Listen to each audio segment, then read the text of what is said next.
Well, not for now. That was quite a fun one to kick things off, but the first matchup on the NA side is going to be between the 100 Thieves duo. It is Cody Sun and Aphromoo. It's been an up and down tournament for the boys, but so far we'll see how they fare against their opponents for this one. It is on Echo Fox, Altec, and Adrian. Quite looking forward to seeing how the Echo Fox boys can do.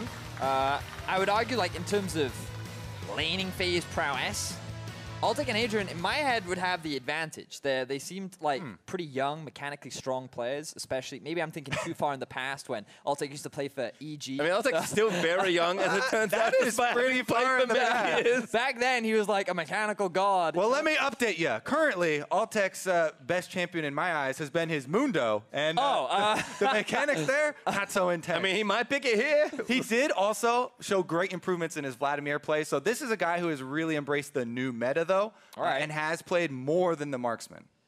And Aphromoo and Cody Sun. Well, Cody Sun has had kind of mixed performances. His game versus Splice was pretty good.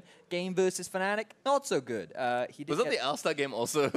Was that a different game? Was like, so, yeah, but we'll see. Don't want to hate on the guys. 2v2, different environment, different world, different rules. And it's all about ideally trying to kill each other. That last game was the first one we've seen actually go to. Technically, it went to 2 kills, but it was really going to 100 CS.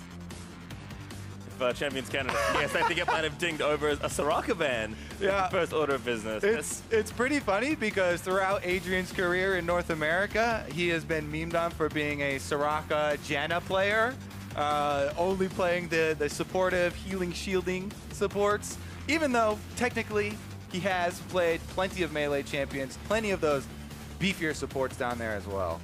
Does seem like a lot of them are getting banned out. Karma again will be banned, this time by 100 Thieves. Morgana was also the first ban there for Echo Fox, so seems like the bot laners are getting ignored. All right, there's something we've just seen. Syndra going to get taken off the board. But the Anivia still available. That Poppy Anivia combo that G2 ran yesterday, always ever present. Rengar Pantheon also left up and available. That's what I'm looking for, some all-in melee kill lanes. But if the bans are any indication... Oh, yes! Oh, here we go! Oh, there's one lock in already. And it's...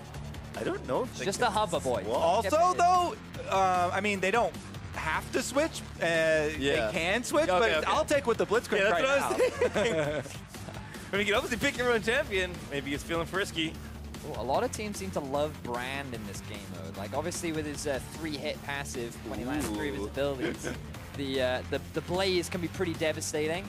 Definitely true. And this is another, set up champion for Brand. Annie, the point-and-click stun, very, very powerful in allowing those combos to take place. However, we just saw in the last match, G2 didn't need a point-and-click to set it up, and they did just fine for themselves, landing skill shots. It's about to get hot in here, boys. Certainly is. Annie is the pick there for Cody Sun. I mean, it's kind of the more straightforward version of trying to set up the Brand, I suppose. And I think Blitzcrank, I mean, despite Brand maybe being prevalent, we'll have to see as Best in the West continues. But Blitzcrank's a big curveball, I have to think. So I think the issue I have with Blitzcrank is if you want to utilize him, you need bush control. And when you're 1 range versus 2, obviously that becomes a lot harder to get. I still think that when the enemy is sieging up towards your turret, there is the potential for you to set up a pick, but having that control over the waves so that you can get in the brush and kind of get behind the minions and run the risk of landing that hook is really important. And when you have Annie Brand, you can just keep that wave pushed underneath the enemy turret for as long as possible. So I'm kind of in the 100 Thieves camp right now, but, Blitzcrank, he is a wild variable that you can never truly account for. Everyone starts to cry as soon as the hook actually lands. And then you're like, oh, how'd you get hit by that one? Well, Blitzcrank definitely going to encourage earlier kills, so maybe we get it before it's forced by CS this time around. They did swap it around as well. It is Adrian that will be piloting the Blitzcrank in this 2v2. Altec on a pretty well-known bot laner, actually, at this point, is going to be the Brand. But you can see also by the keystones, the strategy, right? The double range, they're going for the double comet. They want to poke them out. They want to push the waves. But Echo Fox, both electrocute. All in. As soon as they get the grab, they go for the kill. What's that corrupting potion start on Altec, though? If they're running electrocute, why are they going for this sustain build? Well, we just saw Yarnin in the last one with the refillable, and he got a lot of use out of it, actually, escaping multiple times. So learning from the victors already. I guess it's efficient if they're assuming there's going to be a lot of backing. Maybe they're assuming early laning phase is going to be a couple of, a bit of poke. Ooh, I like the synergy that's going on between the 100 Thieves as well. Also, oh, nice. We got some rune info, too. A little bit of a biscuit delivery once again. Yeah, we did expect that one. Some early damage to go with it with a Scorch. Celerity as well for dodging some of the skill shots. All makes sense here. We should see a lot of sorcery first, by the way.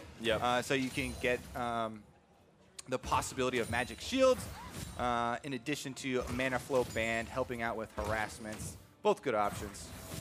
And you can already see 100 Thieves once again pushing up the lane. Adrian sitting in the brush, but we also now get to see Altec's runes going very heavy on the damage, naturally, with the electrocute. Also got the Ravenous Hunter. Yeah. That's quite interesting.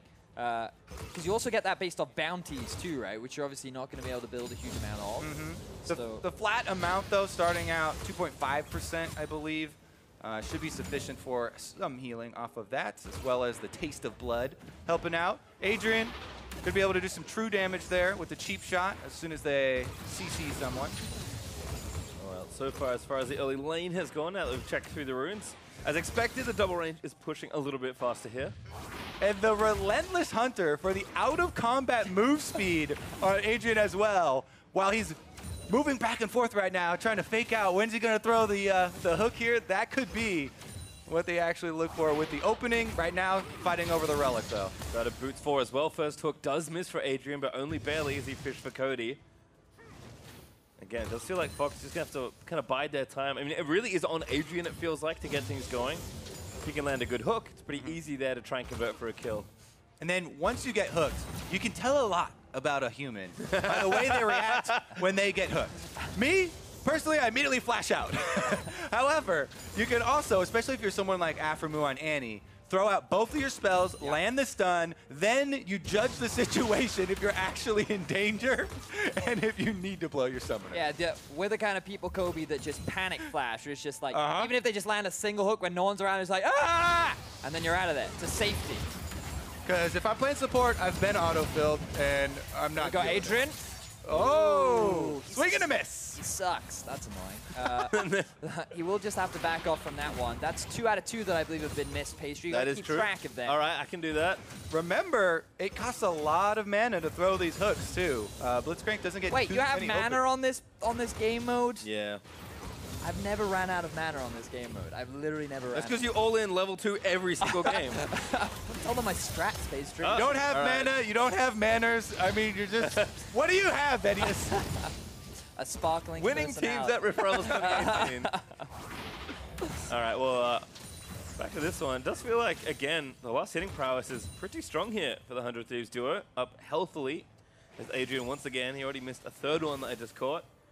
Trying desperately to hit something that's not a minion or some air. He's zoning. He's asserting his dominance over the 100 Thieves. Also still got 3 pots left. Here we go, here we go. Oh, that's Power Fist. Still looking for the next hook. Does land one there, but Apis already burning down low. Passive kicks in this. First one for Afro. That's the kind of the very disappointing result to Blitzcrank comp. You know, you flash in there, you get your hook, you're looking for the big kill, and you just get poked down and run back. Now it's a very sad situation here for Echo Fox. Down in CS, down in kills. He flashed in. He literally flashed into melee range of Annie, and he said, "Stun me!" And that's what they did. Yep. And they insta-killed him. With passive, not enough. Hooks cost too much mana, but he did hit one, so it might be worth it. So we're talking about the different reactions. Aphromoo is very cool, calm, and collected. Yep. Oh, no. No one saw that. It's fine. We saw it, and it's on the cut. Don't tell them my secret. 100 Thieves have also gone back. Double Dorans and some dueling crystals here. A ruby there for Afro and a sapphire there for Cody. Oh, that's a rush of Sork boots for Altec. Yeah, they need to get 2 kills very quickly because, as you said, huge CS lead here already, down the kill. And yeah, you're going to get more move speed with the level 2 boots as well, so maybe that's the difference between him dodging Cody Sun's Q or something like that and getting into position to follow up. It's definitely going to be slim pickings, though. I also feel like Annie with Flash at 6 is like a free kill no matter what. So time is kind of ticking here for Echo Fox. Still, they never get there. Adrian again gonna line it up. Hop the overdrive. Oh, nails it! Afro though flashes out after. Does get power fist, but again the stun comes back around. Still Blitz pretty tanky, but probably not tanky enough to live through this. Passive gonna proc. Auto is there. It's actually not enough to get a kill. That was the opening though. Echo Fox, they jumped on their level 6 advantage with the extra brand ultimate, but even with the brand ultimate advantage, Aphromoo able to get out of there in time, and they don't jump on the small window they had. That was probably the only remaining kind of spike that Echo Fox could really go for. Yep. Because now level 6s have just been hit for both Aphromoo and Cody Sun. Flash is available for Altec, but the Ignite is down, the heal is down, and while the same can be said for 100 Thieves, they don't really need to force anything right now because they're in the power position, you know, with the farm lead, with the kill lead. Everything's looking up for 100 Thieves. Feels pretty good. Honestly, they're just going to be able to poke down Echo Fox too. It's not like Echo Fox have a poke advantage where they can soften them up before Altec gets to go in for the flash either. We can see again, just last sitting very well. Cody expertly autoing down these creeps. Afro trying to hold on to his stun, which is why he's no longer queuing them. And again, Adrian could find a nice hook here. Level 6 will help somewhat, at least with some damage. Does tick over now and level up the ulti, I assume. But pressure is certainly mounting here. 10 CS lead still here for 100 Thieves. What do you think the strategy talk right now between Altec and Adrian is? I think it starts with the word yo and ends with we gotta go in. Every conversation with Pastry starts with yo. We gotta go in.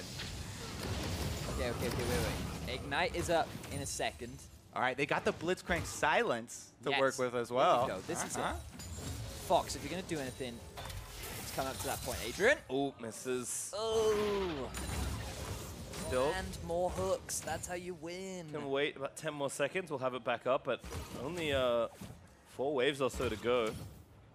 With 20 CS now away from 100 for 100 Thieves. But I don't think Afro's flash will be back in time. I bet you Afro's going to go for the kill. Adrian's going to get the silence, but the Tibbers is down. The Blitzcrank burning down. He misses another hook, and he goes down. Cody Sun takes him out. Adrian just ran it down mid. He just... There's only one lane. You can't play with that much. What was he doing? What other strategies are available in ARAM, Vedius? But he tried to go for a hook. He ran into the Annie ultimate. Just look at it. Oh, this is the first kill where, again, he flashes in to get the knockup onto Cody, and it doesn't quite work out the way they wanted it to. And then the next kill was pretty much Adrian doing the same thing. Blitzcrank, we could understand the idea, but execution wasn't quite there for Adrian. Yeah, focus fire right here. Easy for 100 Thieves. Stun locked him. Even dodged the hook as well. And Altec tried to get off his own brand ultimate, but too little too late. Look at that, though. Almost no reaction from 100 Thieves. They knew they had that one in the bag. Yep. Easy life. Moving on to the next round.